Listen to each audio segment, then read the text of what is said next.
Welcome to our Producers Guild of America Awards nominees panel. Today, we are joined by Shaunak Sen from All That Breathes, Lucia Aniello from Hacks, and Farrell and Whitney Hodack from Weird, the Yankovic Story. Thank you all for being here. I was talking to someone, I was telling someone today I was doing this, and they literally said to me, what does a producer do? Because I think some people just know like they wrangle money and maybe they coordinate stuff. So I guess how would you describe the job of a producer? Lucia? I guess I would say it ranges from making creative decisions, all the way, because some people, who are producers on our show can just only be somebody who like reads scripts and kind of gives advice here and there on just story and character and things like that, all the way to a producer who really does handle the money. And then in between is probably the people who help figure out the physical production and making sure you can make your days, and does the money make sense, and can you lose that they're going to pitch to the director, can you lose a couple setups to make the day work or whatever. So I really think that producer can be one of very many different things, but all of them have in common that they're just trying to make something really good happen with the resources they have. Mm-hmm. Well, I think the producer tag is the most everything, everywhere thing that you can think of. I think the thing that's most common to most things produce serial is that there is one foot usually on the logistical, which might be the monetary, but there's usually a sense of the logistical also that a producer has. That's literally in terms of the Venn diagram, the only thing that's outside of a purely creative thing. But of course, producers are also as involved. I can more specifically talk about producing in creative documentaries. And there, because remember that I can't think of a single good creative doc that is made in less than 3 years. So there, it's really like it's as much a question of resilience and, figuring out where the next burst of money is coming from, to permissions, to releases, to insurance, to, everything, just everything constantly. So it's just, anybody who's not a director, but often also the director, like in my case, is, it's like anybody who has helped can be a producer. But I think there's a critical sum of things that you have to do by the end of it for you to arrive at that tag. Mm-hmm. Yeah, sure. Joe and Whitney? I agree with everything that's been said. I like to think of it a little bit as a producer represents a project, right? And so people might have other, directors might have other projects they're thinking about, writers might have other projects, but when you sign on to produce a project, I think your value to that project is that becomes your focus, getting that thing made for the whole group of people. And yes, you have to worry about money and you have to make sure that people are, treated ethically and responsibly, but it really is at the end of the day, from the seed of the idea to the delivery of that idea, you become the advocate for that specific project. And so I think that can take all sorts of forms. But I think when, Whitney and I, who are both sort of, more traditional producers, I think these projects become, our sort of, children in a way. Mm-hmm. Yeah, I think a producer can mean so much because you serve so many different roles. Like your goal is to serve the creative, but your goal is to serve the budget that you have to make that creative. And your goal is also to serve the people that are there making the product for you. In many ways, you become a therapist sometimes, and you just become like, you're just like flipping through your Rolodex of skills that you have to get any particular project done. And like, who do you know who can help and who's the best fit for all of these different roles that you have to hire? Mm-hmm. Yeah, you guys so often also have to put out fires and like solving issues on the fly on the day of. So what has been the hardest decision you've had to make on a set? And what was the easiest decision? Like you just could not believe everything was working out so perfectly, or, someone came to you with something and, it was like an easy call. Shaunak? I think the toughest thing is to accept mistakes. When you think that what you've done is not ideal, but it can pass, then the test of character to say, well, okay, let's do the other thing that is more expensive and resource intensive because it'll make something much better. I think that's really the toughest. So listening to the tiny voices in your head, really. In terms of the easiest, I think, well, I think the easiest thing really is also the same thing. Like, it's like when something is going along well, it's easy to support it. So in a way, those two are pretty interlocked. Yeah. Joe, Whitney? I think the hardest thing for me on the side, when Joe and I work together, he is more on the creative side and I'm more on the logistics side of things. And so for me, I always want to be able to give our creators as much as they want, but there's always that limitation of time and money, and finding the places that you can accommodate things and the places that you just like can't make it work. It's all at the expense or the benefit of the final product, and being the person that has to be like, I can't find it for you. It's like, it's awful. It's a terrible feeling. And the easiest part of this job is when you're working with creatives that are really good at coming up with solutions when they know their limitations, and when they have ideas that maybe are outside the boundaries, but I finally get to say yes. I love that.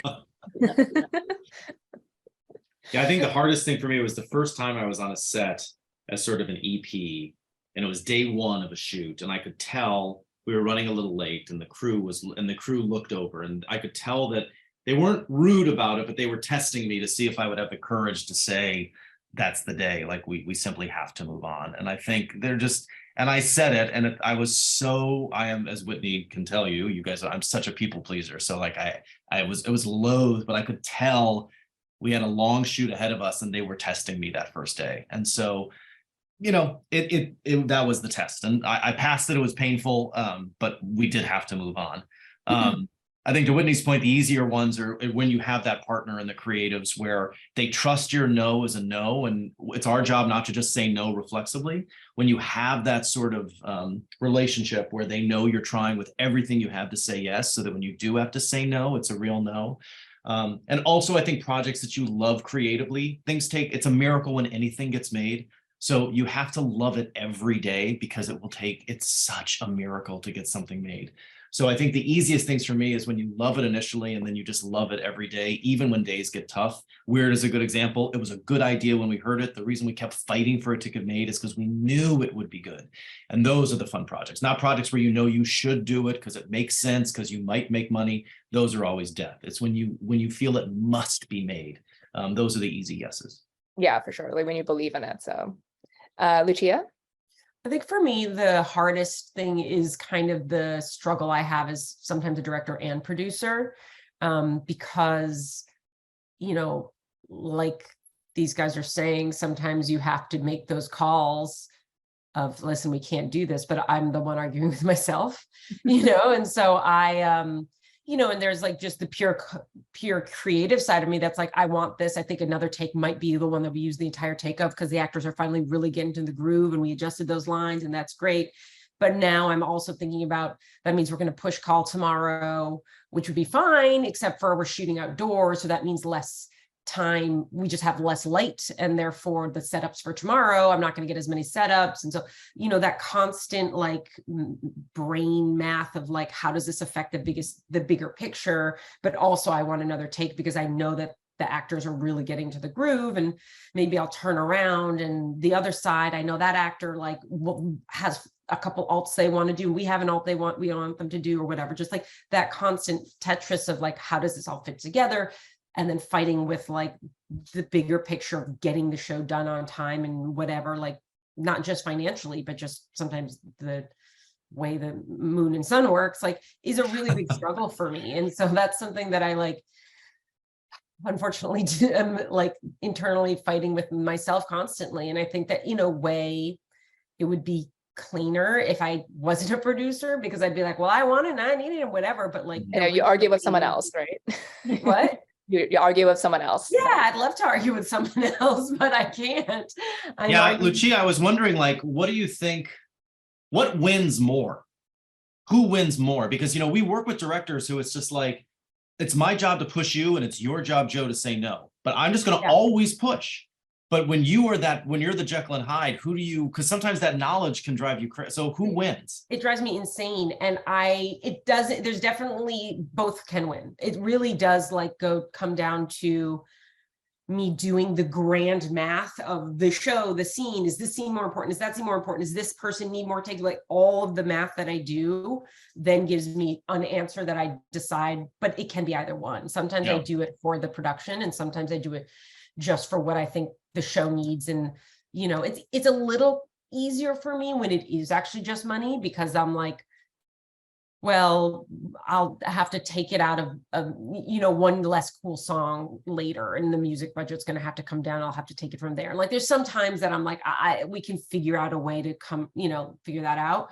But when it comes down to like an actor's turnaround that I can't control, and that means less time with them, or things that are more hard, you know, that makes it really difficult. And so, yeah, it can be either Jekyll or Hyde that wins, but it is something that absolutely keeps me up mostly every night is, did I make the right call on that? And should I have gotten one more take? And of course, my DP every morning says to me, we should have gotten another take on that. And so if I have figured out a way to find, we know Adam Bricker. We know Adam Bricker. We know Adam Bricker.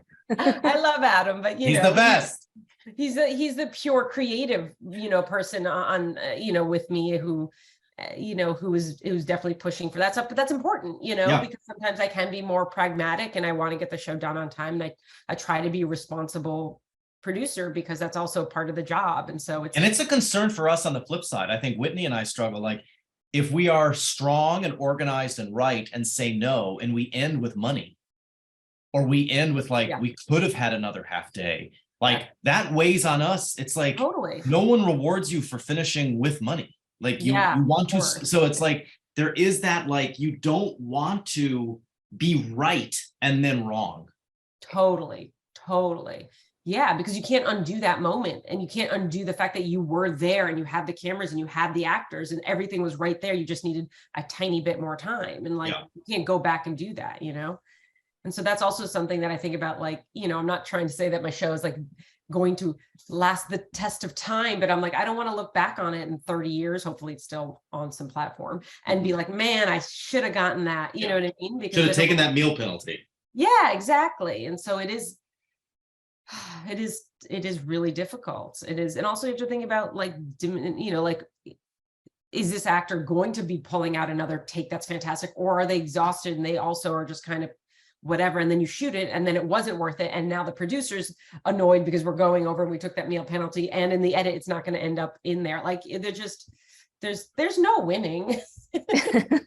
I assume that the easiest part is when you agree with yourself, like, this is all. Yeah, sure, that's a great answer. When I agree with myself, and I give rarely myself the old high five. Just waiting for that to happen. Let us know. Yeah. Well, no, actually, I actually do think the easiest, and you don't know until you do it, is like, okay, I'm going to get one more take, and then the last take is fantastic. Then actually that's I mean, in hindsight, that's the dream, right? Yeah. That is the dream. And sometimes it does happen. And when that happens, like, I'm going to get to sleep. I'm going to get to sleep. And that's amazing. I want to ask about just finding the right producing partner. And what do you guys look for in a producing partner? And then I know, like, you know, some of you guys, like Joe and Whitney, you're working together and you collaborate with the same people over and over again. So what do you guys look for in a good producing partner and someone you want to work with again? Let's start with Joe and Whitney. Well, we were very lucky, and Whitney could speak to us. We had great producing partners on Weird with Tango. They were incredible. I think we pride ourselves, because our resources are very often limited because we work in comedy. We pride ourselves on just working to the bone, and Tango in many ways outworked us on, you know, like they were incredible. So I think you're just looking for motor and decency. Yeah, and Tango was so passionate about the project like, you need to have other people that care about it as much as you do. Otherwise, you know, as has been mentioned on this panel already, like, it takes a long time to get this stuff made, and it takes a lot of patience and a lot of energy. And for us, we were so lucky that we found Tango, and that they agreed to stay on the project with us through the entire time. Our producers, Leah Boomin and Max Silva from Tango, were just like workhorses, and that made all the difference. Shaunak, you're speaking before about, you know, finding Rise and getting grants and connecting with Teddy Leafer. I think for me, it's basically taste and decency. Taste is just such a big thing, you know, like, so often it happens that the person you get on well with and everything feels great and the terms and conditions seem very fair, but you know, that one moment where they say, I don't know if this is working, and you feel like, you know, the very predicate of what you love in cinema or what is cinematic differs. That's a really difficult kind of a dissonance to really work with. So taste and decency at the, you know, people who are nice, especially for long projects. I mean, it sounds silly to say this, but if you're meeting somebody for 3 years, you want to have to, you know, you must want to meet them, and you know, decency over brilliance any day. Yeah, you want to spend time with them working on this for 3 years. Yeah. Well, Lucia, you're 3 years in on the show. What about you? Yeah, I think the same thing that these guys are saying is, you know, people who really like believe in the project and, you know, help make decisions like that, just make the best product and aren't always looking at just like, you know, the bottom line or the money or figuring out the, like, that are like, you should actually get this better location because it's better for the story. And also, like, you know, just the vibe of wanting to, oh, they're doing explosions here at Universal. I forgot. I was like, what happened? But I think also, like, you know, like Shaunak is saying, is like the personality of like wanting to spend time with each other. And I'm sure Whitney and Joe, like, you guys, you know, especially since you're saying you kind of do different things a little bit and also the same thing, like being able to be like, oh, this person and I just literally just work well together and want to be near each other. And like, it makes a very difficult job easier. I mean, I'm sure you guys feel that way. Whitney and I hate each other, but No, other well, than We definitely got that after today. So, well, guys, it was great speaking with all of you. Thank you so much for your time and congratulations on all your projects. Thank you. Thank you so much. Good luck, everyone. Yeah, Thank you too. Yeah, good luck. Hey guys. Have a good one.